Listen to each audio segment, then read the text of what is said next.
नमस्कार, मैं अभिषेक आप सबका स्वागत करता हूं अपने इस नए सेगमेंट में। मेरे प्यारे देशवासियों, मैं एक फेयर रिव्यू लेकर आया हूं अपने उन इन्वेस्टर्स के लिए जो बिल्कुल ही नए हैं और अपनी गाढ़ी कमाई का पैसा आईपीओ यानी कि इनिशियल पब्लिक ऑफरिंग के जरिए डॉम्स इंडस्ट्रीज़ लिमिटेड को सब्सक्राइब करने में लगाने की सोच रहे हैं। पहले तो मैं आपको बता दूं कि अपने शॉर्ट एनालिसिस में आपको क्या बताऊंगा, लेकिन उसके पहले मैं अपने मित्र द्वारा कल ही साझा किया गया एक व्हाट्सएप मैसेज आपके से ज़रूर शेयर करूंगा। The purpose of learning is to become an independent thinker, not a mindless follower. अगर भीड़ को देख के हम बार बार ना अपने डिसीजन को बदल रहे हैं तो हम एक अच्छा डिसीजन कभी ले ही नहीं सकते हैं। तो हमें एनालिसिस करनी चाहिए सारे इनपुट्स को लेके, लेकिन डिसीजन खुद से लेना चाहिए। तो आप भी अगर मेरे को सुन रहे हैं तो आप सुनिए और एनालिसिस को आप सीरियसली देखिए वहाँ पे, और फिर डिसीजन लीजिए। और डिसीजन लेने का तरीका मैं आपको समझा दूंगा यहाँ पे, और सारे इनपुट्स मैं आपसे शेयर कर दूंगा, लेकिन डिसीजन तो आपको खुद से लेना पड़ेगा। तो मैं जिक्र कर रहा था कि कुछ शॉर्ट एनालिसिस है यहाँ पे मेरे पास जिस पे मैं बात करूँगा इस पूरे अपने सीरीज में। तो आइए, मैं पहले आपसे ज़रूर जिक्र करना चाहूँगा कि किन किन बातों पे हम लोग यहाँ पे फोकस करेंगे। पहला तो मैं आपसे साझा करूँगा कि कंपनी कैसी है, तो अबाउट कंपनी और इसके नेचर ऑफ वर्क क्या है वो मैं आपसे जानकारी जो भी होगी वो यहाँ पे शेयर करूँगा। उसके बाद इस एनालिसिस में आपको स्ट्रेंथ ऑफ द कंपनी यानी कि कंपनी की जो स्ट्रेंथ है उससे मैं आपको रूबरू करवाऊंगा। जहाँ पर मैं रैप की बात करूँगा, जहाँ पर मैं पी की बात करूँगा, इन शॉर्ट्स जहाँ पे मैं कंपनी के फाइनेंशियल ट्रेंड के विषय में भी आपको बताऊँगा, और साथ ही साथ जो सबसे इम्पॉर्टेंट है वो है परफॉर्मेंस। तो अब तक की जो कंपनी की परफॉर्मेंस रही वो भी मैं बात करूँगा। बहुत कम समय में, चंद लम्हों में ये सारी चीज़ें ख़त्म हो जाएंगी। और साथ ही साथ मैं जिक्र करूँगा कि पब्लिक इंटरेस्ट क्या बन रही है, पब्लिक कैसे चीज़ों को लेके चल रही है। ये नया कंपनी की तरफ से आईपीओ आ रहा है तो इसको लेकर जनता में कितना उत्साह है, हमारे इन्वेस्टर्स में कितना उत्साह है, इसकी जिक्र मैं करूँगा पब्लिक इंटरेस्ट में यहाँ पे कॉलम में। और ऐसा नहीं कि कंपनी के साथ सब कुछ अच्छा ही हो रहा है, कुछ बुरा भी है, वो भी मैं आपसे साझा करूँगा अपने दूसरे कॉलम में, जहाँ पे हम लोग रिस्क फैक्टर्स की बात करेंगे। तो वो भी यहाँ पे आपको देखने को मिलेगा। और साथ ही साथ जो सबसे इम्पॉर्टेंट है वो है आईपीओ का सब्सक्रिप्शन स्टेटस। वो लोगों को पता नहीं रहता है। तो 13 दिसंबर से, जैसे आप देख रहे हैं, 13 से 15 तक आप आईपीओ में इन्वेस्ट कर सकते हो। तो आप 13 डे 1 जो है वहाँ पे सब्सक्रिप्शन स्टेटस क्या रहा वो मैं आपसे शेयर करूँगा, आगे का क्या ट्रेंड रहेगा वो भी ज़रूर शेयर करूँगा।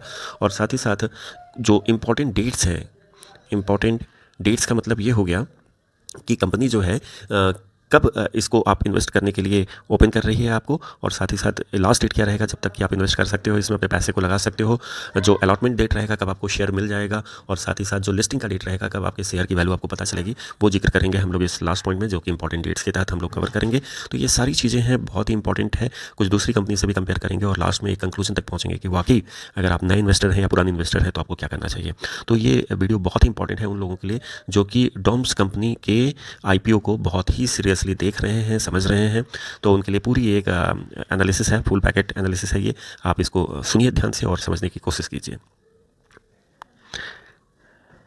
हम लोग थोड़ी सी बात कर लेते हैं कि वाकई ये आईपीओ क्या कुछ लेके आया है और क्या हमें मिल रहा है यहाँ पे।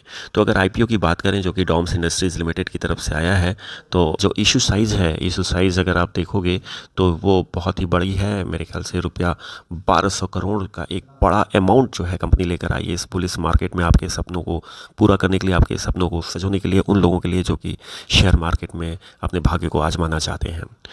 अब रिटेल इन्वेस्टर जो कि हम लोग हैं या कोई भी इन्वेस्टर है, उसके पॉइंट ऑफ व्यू से अगर हम देखें तो एक मिनिमम इन्वेस्टमेंट जो हो सकता है वो क्या हो सकता है। तो मिनिमम इन्वेस्टमेंट की बात करें तो आप लमसम मेरे ख्याल से 13,500 से आप शुरुआत कर सकते हो, भाग्य आजमा सकते हो।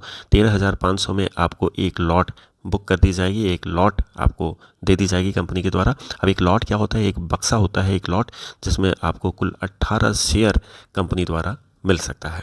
तो 18 शेयर का एक लॉट होता है और एक लॉट की कीमत 13,500 होती है। ये मैं कहाँ से कैलकुलेट कर पा रहा हूँ वो भी थोड़ा सा मैं आपको बता दूँ कि एक शेयर की कीमत जो है ना वो 750 से 790 रुपीज़ के बीच में एक प्राइस बैंड लेके कंपनी चल रही है। यानी कि जो प्राइस रेंज रहेगी वो पर शेयर वो 750 से 90 वाली रहेगी। तो अगर 750 को आप 18 शेयर से मल्टीप्लाई करोगे तो आप देखोगे एक लॉट की कीमत आ जाएगी और वो लमसम 13,500 के करीब करीब आता हुआ दिख रहा है। वहीं पे अगर कोई इन्वेस्टर है जो कि एक हाई प्राइस बैंड पे जाना चाहता है, 790 पर शेयर के हिसाब से कैलकुलेट करेगा तो 14,200 से 500 के बीच में ये अमाउंट आता हुआ दिखेगा।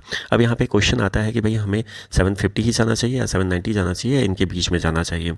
तो देखो, अगर आप सब्सक्रिप्शन रेट देखोगे तो वो करीब कंपनी का 6 टाइम्स है जो डे वन पे वो डिस्क्लोज कर रहे हैं। डे वन मतलब 13 दिसंबर को हम लेके चल रहे हैं। अभी 14 और 15 में ये कई मल्टीपल टाइम्स और बढ़ने वाला है इनका सब्सक्रिप्शन रेट। तो अगर हम लोग उसको देखेंगे तो इसका मतलब है मार्केट में डिमांड बहुत ज़्यादा है इस आईपीओ की, और वो 750 वाले पे तो आपको ना मिलने वाला है। मतलब असंभव है, मिल सकता है, मालूम नहीं, हर जगह प्रोबेबिलिटी बनती है हर चीज़ की। लेकिन 790 को आप लेके चलते हो तो एक थोड़ा सा पॉजिटिव ट्रेंड मिलता है, वहाँ पे आपको ये शेयर मिल सकता है, वहाँ पे लिस्टिंग में आपका नाम आ सकता है। तो अब बात आती है कि छोटे मोटे जो इन्वेस्टर हैं मेरे तरह आपकी तरह, वो तो 18 शेयर यानी एक लॉट 2 लॉट पे ही वो पूरी तरह से संतुष्ट हो जाते हैं। जैसा कि मेरा एक दोस्त है जो मेरे साथ पढ़ाई किया हुआ था, वो बता रहा था कि वो करीब 12 लॉट्स या 13 लॉट्स वो इन्वेस्ट कर रखा है। मल्टीपल वहाँ पे डीमैट अकाउंट है उनके फैमिली मेम्बर्स के, वो अलग अलग फैमिली मेम्बर के नाम पे लॉट वहाँ पे बुक किया हुआ है। संभावनाएं थोड़ी सी बढ़ती है वहाँ पे कि हो सकता है किसी भी फैमिली मेम्बर का लॉट अगर वहाँ पे लिस्टिंग में आ जाता है तो भाई साहब वो काफ़ी अच्छा होगा उस परिवार के लिए भी, और ख़ास करके मेरा मित्र अगर उसमें शामिल है तो ऑल द वेरी बेस्ट उनके लिए कि उनको वो मिले। अगर हम मैक्सिमम क्वांटिटी की बात करते हैं तो क्या मैक्सिमम क्वांटिटी, यहाँ पे क्वेश्चन आता है $1 मिलियन क्वेश्चन कि मैक्सिमम क्वांटिटी क्या यही 12-13 है? नहीं साहब, ये करीब 13.5 लॉट्स यानी 35 को अगर हम 18 शेयर से मल्टीप्लाई करेंगे तो ये करीब, मैं चूँकि मैथ्स का हूँ तो मैं बहुत जल्दी कैलकुलेट कर लेता हूँ कभी कभी, तो 630 शेयर्स आपको मिलेंगे। यानी मैक्सिमम इन्वेस्टमेंट अगर आप 630 को मल्टीप्लाई करते हो इस प्राइस बैंड से तो ये लमसम आपका कहीं पे ठहरता है 4,97,000 और 700 पे। तो मेरे ख्याल से इस अमाउंट तक आपको जाके सोचना पड़ेगा। आप अगर भाई साहब थोड़े से रईस टाइप के हैं तो आप इतना बड़ा अमाउंट का भी एक रिस्क लेके चल सकते हो वहाँ पे, और अगर ये आपका भाग्य चमकता है तो निश्चित तौर पे आपको फ़ायदा ही फ़ायदा वहाँ पे दिखेगा। डॉम्स एक wide range flagship brand company है, स्टेशनरी और आर्ट प्रोडक्ट में इनका दबदबा है। Company has marketed it's value and presence in not only in India but over more than 30 countries approx. अगर कंपनी की स्ट्रेंथ की बात करें तो इंडियन स्टेशनरी मार्केट में ये लीडरशिप पोजीशन पर है अपने रैपिड बिजनेस ग्रोथ के साथ। हाई क्वालिटी और इनोवेटिव प्रोडक्ट इनकी खूबी है। अगर हम कंपनी की रैप की बात करें, रैप मतलब होता है रेवेन्यू, एसेट्स और प्रॉफिट। मैं इसे फिर से एक बार आपको समझाऊं कि अगर हम रैप की बात करें तो यहाँ पे RAP is an acronym which stands for revenue, R for आप रेवेन्यू समझ सकते हैं और एसेट्स समझ सकते हैं, ए फॉर कहीं पे मैं लिख देता हूँ कंपनी के एसेट्स की बात करते हैं, और पी फॉर प्रॉफिट्स की बात करते हैं। तो अगर आप लास्ट 3 ईयर्स के ट्रेंड को देखेंगे तो शायद इस कंपनी के भविष्य को आप समझ सकते हैं। कोविड पीरियड को छोड़कर कंपनी के लास्ट 3 ईयर्स के फाइनेंशियल ट्रेंड को हम चेक करते हैं तो हम पाते हैं कि कंपनी हमेशा ही अपवर्ड प्रोजेक्टाइल मोशन में रही है। बुलियन मार्केट ट्रेंड अभी बना हुआ है। ऐसे में अगर थोड़ी भी अच्छी कंपनी आईपीओ लाती है तो वो आपके लिए रॉकेट बनने के पूरे चांस देती है, यानी आपके पैसे को वो उड़न तस्तरी बना के ऊपर की तरफ ले जाती है। जैसा कि मैंने बताया कि कंपनी का रेवेन्यू, एसेट्स और प्रॉफिट्स चूँकि अपवर्ड मोशन में है, अपवर्ड डायरेक्शन में है। कोविड पीरियड में थोड़ा सा ये पीछे हाथ दबा के चल रहे थे, लेकिन उसके बाद से अगर आप देखोगे तो उसमें हिचाफा हुआ है इनके कमाई में, और साथ ही साथ प्रॉफिट में भी हिचाफा हुआ है। अगर इनका पी रेशियो देखते हैं तो वो करीब 40 के आसपास कहीं पड़ता है जाकर। तो मतलब प्रॉफिट पर अर्निंग शेयर्स अगर देखें तो एक शेयर को, प्रॉफिट पर अर्निंग शेयर को भी समझना पड़ेगा कि एक शेयर को 40 गुना अगर आप बढ़ा देते हैं तो वो आपकी पीई को थोड़ा सा दर्शाता है। अगर आप पीई 40 बताते हो तो थोड़ा सा बढ़ा हुआ तो दिख रहा है, लेकिन बुरा नहीं है, क्योंकि सब्सक्रिप्शन रेट आगे चल के अगर आप देखोगे तो उस हिसाब से ये 40 क्या उससे ऊपर भी जाने की उम्मीद है। मेरे को लगता है कि अगर लिस्टिंग होती है तो ये करीब 60% प्रॉफिट दे सकता है, उससे ज़्यादा भी प्रॉफिट दे सकता है अगर सब कुछ वैसा ही रहता है जैसा हम लोग सोच पा रहे हैं। 13 दिसंबर को अगर देखेंगे तो इनका सब्सक्रिप्शन रेट बहुत अच्छा था, 6 टाइम था। 14 और 15 दिसंबर को ये और बढ़ने के चांसेस रहेंगे। उसको देखते हुए पब्लिक का इंटरेस्ट भी धीरे धीरे बढ़ता जा रहा है इसमें। ओवरऑल कंपनी का परफॉर्मेंस बड़ा अच्छा रहा। वो सिर्फ अपने ही देश में नहीं, जैसा कि मैंने बताया कि विदेशों में भी अपनी प्रोडक्ट को लॉन्च किए हुए हैं और अच्छी वहाँ पे इनकी मार्केटिंग स्ट्रेटजी रही है, जिससे कि काम इनका आगे बढ़ रहा है। तो पब्लिक का इंटरेस्ट जो है डॉम्स के पीछे के परफॉर्मेंस को देख के काफ़ी बड़ा है, लोगों में उत्साह है, वो पैसा लगाना चाह रहे हैं इसमें। ऐसा नहीं कि कंपनी में सब कुछ बढ़िया ही जा रहा है, बहुत कुछ अच्छा है, लेकिन एक आध पेंडिंग सिविल लिटिगेशन केसेस भी कंपनी के अगेंस्ट हैं। लेकिन जनाब, अगर बात करते हैं हम सुंदरता की, तो सुंदरता पर एक काजल की टिक्की वैसे भी लोग लगा देते हैं कि नज़र ना लगे। जोक्स अपार्ट, अगर इसके अलावा भी हम चीज़ों को देखते हैं, मेरा कहने का मतलब है कि रिस्क फैक्टर उतना नहीं जितना कि गंभीर हम लोग इसको ले रहे हैं, वो बहुत ही माइन्यूट है, उसको हम लोग एक तरह से नज़रअंदाज भी कर सकते हैं। तो आने वाला भविष्य जो रहेगा कंपनी का, अभी तो बहुत सुनहरा दिख रहा है, बहुत शानदार दिख रहा है। आप इसमें रिस्क फैक्टर को थोड़ा सा अवॉइड करके पैसा लगा सकते हो। एक आध केस तो हर कंपनी पर चलता है भाई साहब, नहीं तो वो बड़ी कंपनी कैसे कहलाएगी। बिल्कुल, मेरी बात शायद आप समझ पा रहे हैं। अब हम थोड़ा सा कंपनी के सब्सक्रिप्शन स्टेटस की बात कर लेते हैं। जैसा कि मैंने आपको पहले भी बताया कि अगर डे 1 पे आप नज़र दौड़ाएंगे, तो डे 1 पर जो सब्सक्रिप्शन का लेखा जोखा आया है ना, उसके अनुसार करीब 6 टाइम्स, हम लोग थोड़ा सा कहीं पे यहाँ पे मेंशन कर देते हैं, जो लेखा जोखा आया है उसके अनुसार कंपनी को 6 टाइम्स यहाँ पे सब्सक्रिप्शन रेट मिला हुआ है, यानी 6 टाइम्स लोगों ने सब्सक्राइब किया हुआ है कंपनी को। और अगर हम लोग बात करते हैं कि सब्सक्रिप्शन का क्या ट्रेंड रहा, तो उसको समझाने के लिए मैं इस जगह को ले लेता हूँ। इसको 3 पार्ट में हम लोग बांट देते हैं। एक तो है हमारे रिटेल इन्वेस्टर्स। रिटेल इन्वेस्टर्स को अगर देखेंगे तो ये 6 टाइम में 20 टाइम्स जो रहा हमारे रिटेल इन्वेस्टर्स का रुझान रहा, यानी सबसे ज़्यादा अगर कंट्रीब्यूशन रहा सब्सक्रिप्शन में तो रिटेल इन्वेस्टर का रहा। अब रिटेल इन्वेस्टर है कौन भाई साहब? मैं हूँ रिटेल इन्वेस्टर और आप हैं जो कि सोच रहे हैं इसमें इन्वेस्ट करने की। फिर उसके बाद हम देखते हैं तो नॉन इंस्टीट्यूशनल जो हमारे इन्वेस्टर्स हैं, नॉन इंस्टीट्यूशनल इन्वेस्टर्स जो हैं, वो 8 टाइम्स उनका झुकाव रहा, उनका रुझान रहा इसको सब्सक्राइब करने में। डे 1 यानी 13 दिसंबर का मैं आपको लेखा जोखा दे रहा हूँ। वहीं पे कुछ क्वालिफाइड जो आपके इन्वेस्टर्स रहे हैं, उनकी तरफ से भी एक रुझान था, और वो था बहुत ही कम 0.06, लेकिन ये 0.06 भी अपने आप में मायने रखता है। तो क्वालिफाइड इन्वेस्टर्स की तरफ से 0.06 का सब्सक्रिप्शन रहा, वहीं पे नॉन इन्वेस्टर्स की तरफ से, नॉन इंस्टीट्यूशनल इन्वेस्टर्स की तरफ से 8 टाइम्स रहा, और रिटेल इन्वेस्टर्स का जो रुझान था अब तक का, वो करीब 20 गुना था।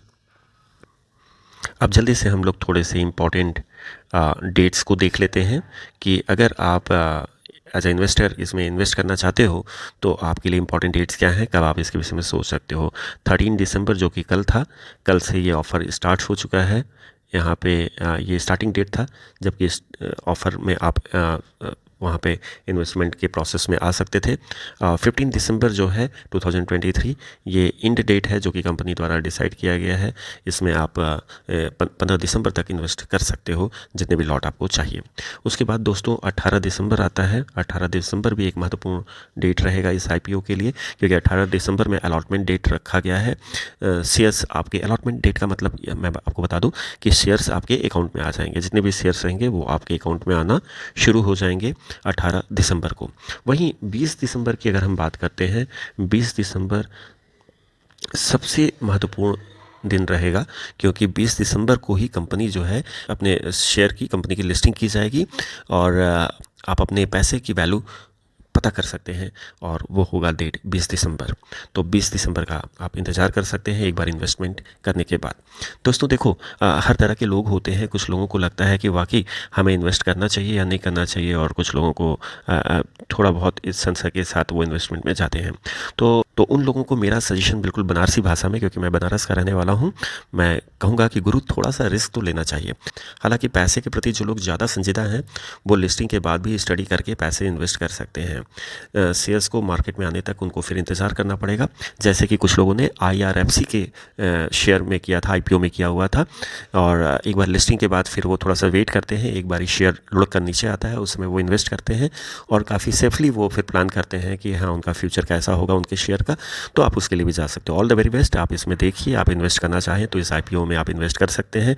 आपके पैसे को ये बढ़िया करके दे सकता है, ऐसा मेरे को लगता है। धन्यवाद काफ़ी धैर्यपूर्वक मेरे को सुनने के लिए।